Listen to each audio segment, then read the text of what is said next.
దారి దారి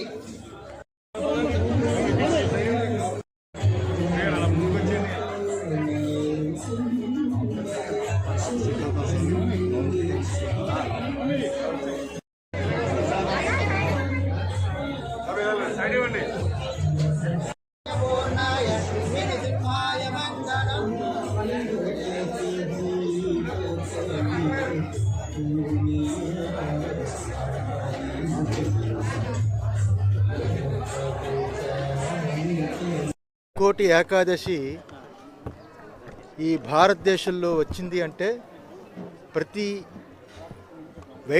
వైష్ణవ క్షేత్రాలు చాలా దేదీప్యమానంగా భక్తుల యొక్క తండోపతండాలుగా భగవంతుణ్ణి సాక్షాత్తు పరమాత్మయుతున్న శ్రీమన్నారాయణ్ణి దర్శించుకోవడానికి వస్తూ ఉంటారు.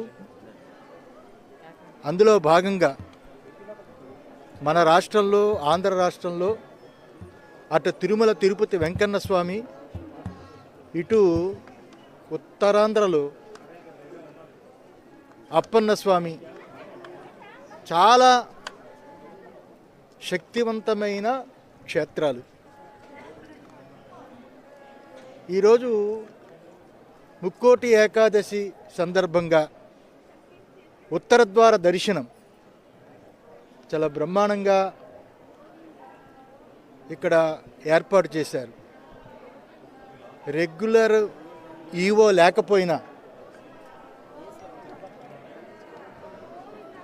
ఇక్కడ ఏర్పాట్లు తగిన స్థాయిలో ఏర్పాట్లు జరగడం, భక్తులందరికీ సులువు మార్గంలో దర్శనం కలగడం చాలా సంతోషదాయకంగా అయింది. అయితే కార్తీక మాసం పోయింది, ధనుర్మాసం అయిపోతున్నది, ఇంతవరకు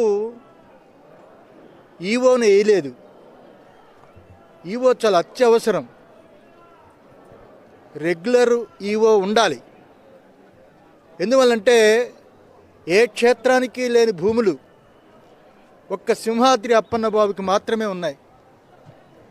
ఇవి అన్యాక్రాంతం జరగకూడదు.